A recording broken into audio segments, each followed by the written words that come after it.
Bengal files হচ্ছে এমন একটা ফিল্ম যেখানে আমরা হিন্দু গণহত্যা ব্যাপারে দেখতে পাই।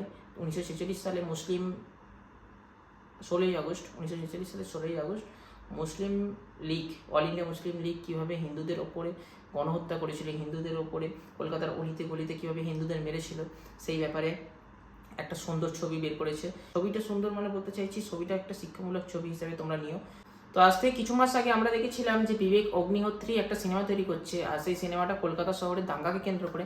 তো তখনই আমরা বুঝতে পেরে গেছিলাম এটা একটা কন্ট্রোভার্সিয়াল সিনেমা চলে যাবে। তবে থেকে আমরা জানতাম যে এই সিনেমা নিয়ে বিতর্ক শুধু সময়ের অপেক্ষা, কারণ ঝামেলা একটা লাগবেই। আর সেই ঝামেলাটা বেঙ্গল ফাইলস কিভাবে ফুটিয়ে তুলেছে, বা এই ট্রেলারটা তোমরা যারা যারা দেখেছো তোমরা বুঝতেই পারছো যে আমি মানে কি বলবো, পারিপার্শ্বিক দাঙ্গা বা রাজনীতিকে দূরে সরিয়ে দিয়ে শুধু সিনেমাটিক দিক থেকে তোমরা যদি বিচার করো ট্রেলারটা, তো ট্রেলারটা মানে অসাধারণ ট্রেলার। একজন বাঙালি হয়ে বলতে পারি যে আমরা বাঙালিরা এর ব্যাপারে এতটাও বেশি জানি না যে 1946 সালের আগস্টে বা 1946 সালের সময় যে কি দাঙ্গা হয়েছিল, সেই দাঙ্গাটা কলকাতায় কতটা ভয়াবহ রূপ ধারণ করেছিল সেই ব্যাপারে আমরা এখনো জানি না। তো এই ঘটনাটা আমরা বেঙ্গল ফাইল সিনেমাতে আমরা পাবো, আর শুধুমাত্র সেটা সময়ের অপেক্ষা আমরা কোনো হলে দেখতে পাই কিনা।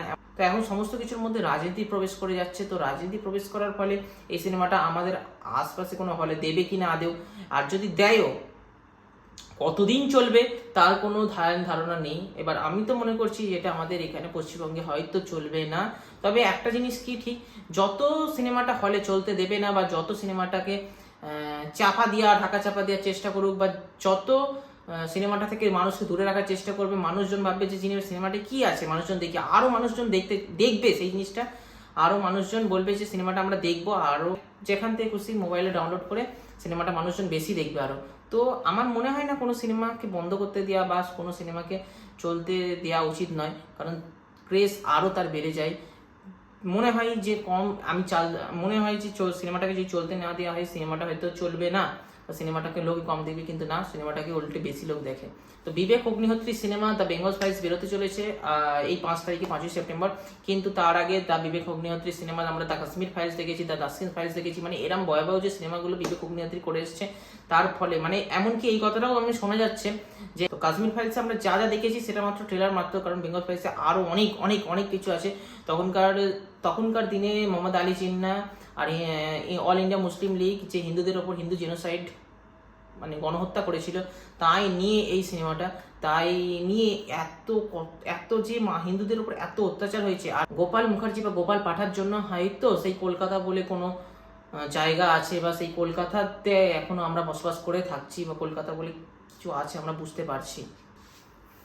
তো যারা এত কিছু দেখার পরও বলছে যে এইসব ঘটনা মিথ্যে বা এইসব ঘটনার কোনো ভিত্তি নেই, তো তাদেরকে বলে রাখি কি সেই সময়ের খবরের কাগজ বলো, সেই সময়ের দলিল বলো, বা সেই সময়ের সমস্ত কিছু মানে যেই সময়কার কোনো কিছু যদি তোমরা দেখো, সেই সময় যদি কোনো ছবি থাকে, বা তোমাদের দাদু বলো, তোমাদের ঠাকুমা বলো, তাদের আমলের কোনো ঘটনা তারা যদি বলে থাকে যে সেই সময়ের দাঙ্গা কলকাতার পরিস্থিতি কী হয়েছিল, কলকাতা নামে কোনো মানে কলকাতা নামে কোনো জায়গা সেই সময় কার জন্য বেঁচেছিল সেটাও বলবে, সেই গোপাল ভাটা মানে গোপাল মুখার্জির জন্য। আর এমনকি কলকাতায় যে কি ভয়াবহ দুর্ঘটনা মানে কি ভয়াবহ দাঙ্গা লেগেছিল, এই অল ইন্ডিয়া মুসলিম লীগ যেভাবে হিন্দুদের ওপর জেনোসাইড করে হিন্দুদের এত গণহত্যা করেছিল।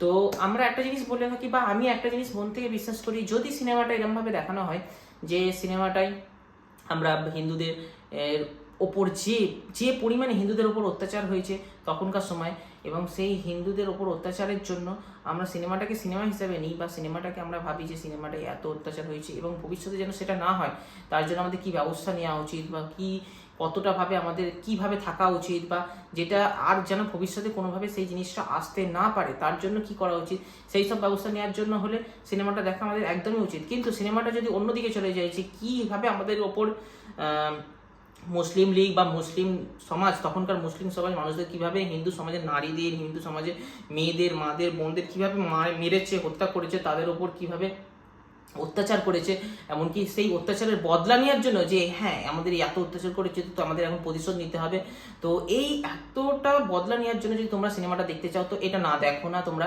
কারণ আমি চাই না যে এই একটা সিনেমা মানুষের প্রতি মানে মানুষের সাথে আরেকটা মানুষের এতটা প্রতিশোধ নেওয়ার মতো কোনো সিনেমা আসুক, বা প্রতিশোধ মানুষের মনে জেগে উঠুক, যে একটা সিনেমা দেখলে মানুষের প্রতি আরেকটা প্রতিশোধ বেড়ে ওঠে।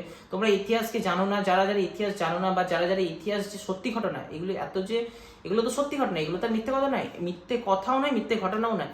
এই যে এত সত্যি ঘটনাগুলো ঘটে যাওয়ার পর মানুষজন এখনো এইসব না জেনে নিজেদের মধ্যে ভুল বোঝাবুঝি করে, বা নিজেদেরকে বিভিন্নভাবে কি বলবো তোমাদের, নিজেরা ঠিকঠাক থাকে না। কজন আর 1946 সালের ইতিহাস সম্বন্ধে জানে? তো এই ইতিহাস সম্বন্ধে যারা এখনো জানে না তাদেরকে বলছি যে সিনেমাটা তোমরা এই কারণে দেখবে, হিন্দু হোক মুসলিম হোক সবাই, সমস্ত সম্প্রদায়ের মানুষ এই সিনেমাটা দেখানো উচিত বা দেখা উচিত, যে ভারতের ইতিহাসে এত বড় ঘটনা ঘটেছিল। আর তার থেকে বড় কথা যে প্রতিশোধ হিসাবে নয়, মানুষকে শিক্ষা নেওয়ার জন্য, মানুষকে তখনকার দিনে মানুষ কিভাবে বেঁচেছিল, কলকাতা নামটা যদি নাই থাকতো আজকে পাকিস্তানের কাছে চলে যেত। তো এই জন্য সিনেমাটা দেখানো উচিত। তো শিক্ষামূলক সিনেমা হিসেবে তোমরা সিনেমাটাকে নিও। আর ভিডিওটা ভালো লাগলে তোমরা লাইক কমেন্ট শেয়ার সাবস্ক্রাইব করে দাও, আর দেখা হচ্ছে সামনের ভিডিও।